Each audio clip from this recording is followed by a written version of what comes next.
Malam, perkenalkan nama saya Feby Sipora dari kelas LA10. Di sini saya akan mempresentasikan atau menjelaskan mengenai desain pada bisnis model, khususnya di tahap storytelling. Ada quotes yang menurut saya bagus dan relevan bagi pebisnis dan juga konsumen dalam menjalankan bidang bisnisnya. Business people don't just need to understand designers better, they need to become designers.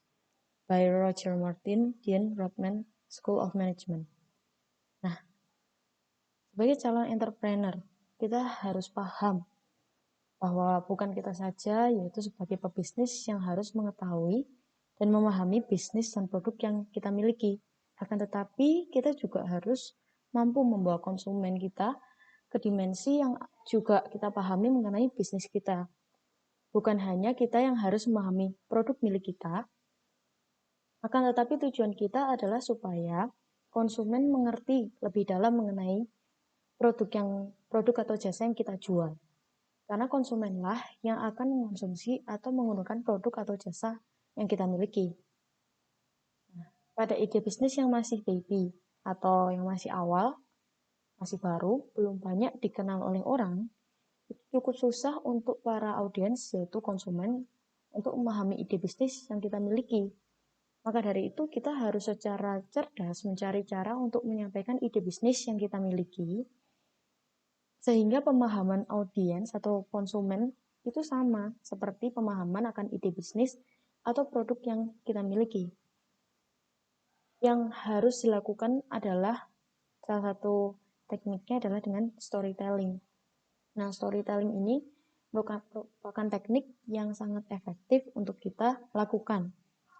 Karena hal ini sama halnya seperti bisnis model canvas yang sangat efektif juga untuk kita untuk mengetahui sketsa menyeluruh dari ide bisnis yang kita punya. Nah, yang artinya bisnis model canvas ini dapat mengkomunikasikan ide bisnis secara menyeluruh. Dalam mengaplikasikan storytelling, kita sebagai pebisnis harus menciptakan cerita yang menarik dan unik sehingga cerita kita itu dapat diterima dengan baik dan benar oleh para konsumen kita. Sehingga pemahaman konsumen akan ide bisnis baru yang kita ciptakan ini akan terpenuhi. Dan respon yang diberikan oleh konsumen ini adalah respon yang sesuai yang kita harapkan. Nah, biasanya storytelling itu atau kita memperkenalkan ide baru kita itu ada di 3, yaitu ketika kita memperkenalkan yang baru. Ide model bisnis yang baru dapat muncul di mana saja, dalam suatu organisasi ataupun instansi-instansi lain. Beberapa ide mungkin bagus ya, namun beberapa mungkin biasa-biasa saja dan bahkan beberapa mungkin ya sama sekali nggak berguna. Akan tetapi ada juga ide bisnis yang luar biasa, yang akan memerlukan strategi dan juga operasi yang matang dan lebih menantang lagi. Maka dari itu, ide bisnis ini harus dapat secara efektif dikomunikasikan, sehingga meminimalisir terjadinya kesalahpahaman dalam penerapannya. Yang kedua adalah mempromosikan ke investor. Hal ini biasanya disebut dengan pitching-nya, yaitu bagaimana kita sebagai pebisnis yang baru ya, atau mungkin sudah lama juga, untuk memperkenalkan produk atau ide bisnis kita yang baru kepada investor. Tujuannya apa? Yaitu untuk menggait para investor untuk mau berinvestasi pada bisnis yang kita miliki. Pastinya investor perlu tahu dong secara mendalam dan memahami secara efektif ide milik kita. Karena jika ide punya kita yang kalau kita nggak bisa menyampaikannya dengan baik, maka investor pun juga nggak akan tertarik sama ide yang kita miliki. Karena investor akan menilai ide kita itu nggak terkonsep dengan benar, nggak punya konsep. Nah, yang ketiga adalah ketika kita melibatkan karyawan dalam menciptakan dan menerapkan ide bisnis yang baru.